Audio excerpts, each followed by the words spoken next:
Okay, I've got the cylinders honed now. I chased all the threads for the head bolts, and I took my sanding block and some sandpaper and sanded the surface of the block.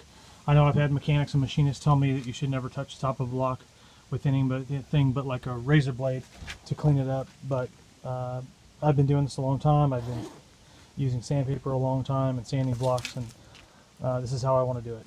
This is how I do it, and it works for me. You know, maybe if you're too aggressive or whatever, you might screw things up, but I like to have a nice, clean, fresh surface to bolt my head gasket to.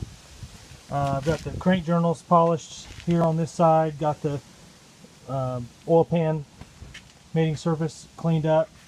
So I've got my, like I said, the mains. I'm just going to use the old ones. I got my new rod bearings.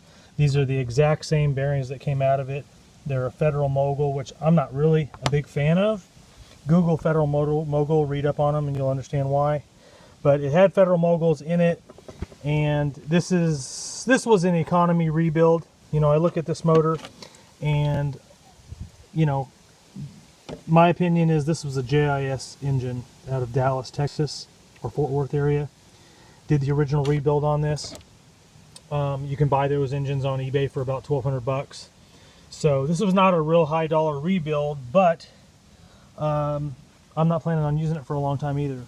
And then I like to experiment with stuff and see how it pans out. So I'm going to go ahead and build this motor the way that it was originally built. And you know, I've never run a JIS engine. You know, I've heard. Well, I'm not going to get into it, but I'm going to see for myself. You know how this motor runs. So yeah, these got the pistons. They're soaking in gasoline just so I can get some of this carbon off of them, and then I'll be ready to drop those back in here in a little bit. I just wanted to make sure that the rings are all freed up and clean the surfaces up as good as I can. So sun's getting a little over there on the horizon, so I'm going to try to get this thing buttoned up before the sun goes down. I'll update it again in a little bit.